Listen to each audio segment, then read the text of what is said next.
Hi there, welcome to this video presentation.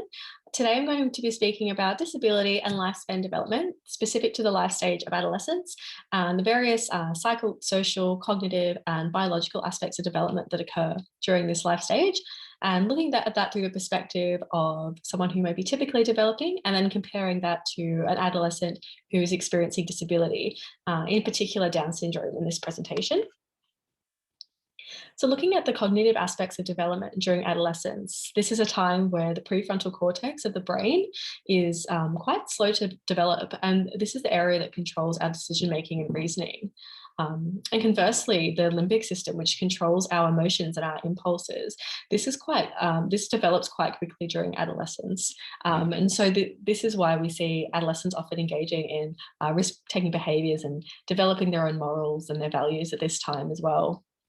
And just a brief overview, there's 3 stages of adolescence, and in those early stages, generally from 11 to 14 years, that's where adolescents are quite concrete thinkers. They're very consumed in their own world and what's happening with them and their peers, and that's when their struggle for autonomy commences.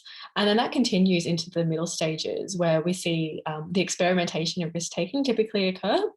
And then into the late stages of adolescence, from age 17 to 21 years, cognitively much more developed. They develop a longer attention span, and they're able to think about the consequences of their actions too at this stage. So the prefrontal area is much more developed at this stage than it is in those earlier stages. And then looking at the biological aspects of development, it's a huge time of change for both females and males. And it's where we see significant changes in height, muscle strength, and developing secondary sex characteristics. So for females, this is generally when they start to menstruate between ages 10 to 14, generally speaking, and developing features such as breasts and hair and acne too.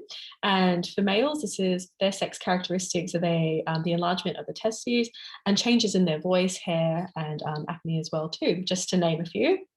And then it's also important to note that adolescents can onset various health conditions that weren't previously present. So often when adolescence commences, illnesses such as depression, anxiety, and even other chronic diseases can become present during this time. And looking at the psychosocial aspects of development, this is a big time where body image and identity are the main themes during adolescence. And it's a time where they're really questioning who they are and where they fit in society. They're developing their own morals and values, and they're also developing their own body image and and establishing a sexual identity as well. And then on top of this, they're also having to navigate those interpersonal relationships too. So friendships and intimate relationships, and reiterating, this is generally when the risk-taking behaviour occurs, and peers are a huge part of adolescents' lives at this stage. So what does this mean for someone with a disability? We're just going to take a quick look at Down syndrome as a disability, and looking at an adolescent's experience who might have Down syndrome, and what that might be like compared to someone who doesn't have a disability.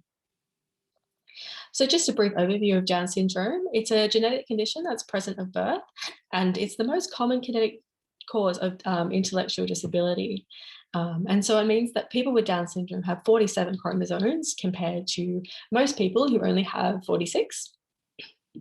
And I guess a defining feature of Down syndrome is that all people with Down syndrome will have some form of intellectual disability, although that can range from low to quite high. And it's important to note that no 2 people with Down syndrome are the same, and there's varying levels of intellectual impairment there. And so looking at development during adolescence, people with Down syndrome experience the exact same physical and hormonal changes as their peers. However, cognitively, there usually is some form of intellectual disability, and they may struggle with their receptive and expressive communication as well. Psychosocially, they have the exact same interests as everyone else in dating and friendships and relationships. However, there usually is some delay in social maturity and managing their emotions. And I guess with also having a cognitive impairment of some sort, there needs to be often some guidance around navigating those relationships and friendships too. And biologically, a lot of people with Down syndrome have an increased risk to health conditions that aren't always recognisable. So increased risk of heart disease, sensory impairments, usually to do with eyesight, so experiencing short-sightedness, strabismus, or squinting potentially. And they're often quite vulnerable to immunity diseases and gastrointestinal and respiratory diseases as well.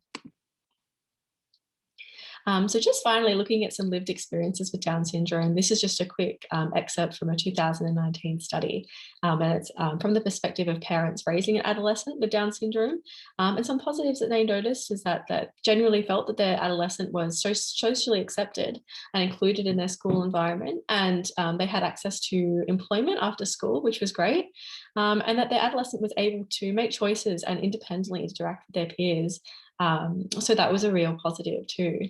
And then the negatives were namely the chronic health issues that their child experienced, and regular hospital visits due to chronic health conditions.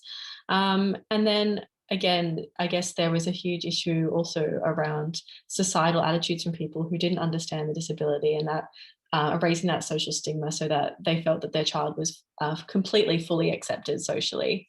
Um, so that's about it for today. And I hope that was informative and that you learned a bit more about adolescence and Down syndrome. Thank you.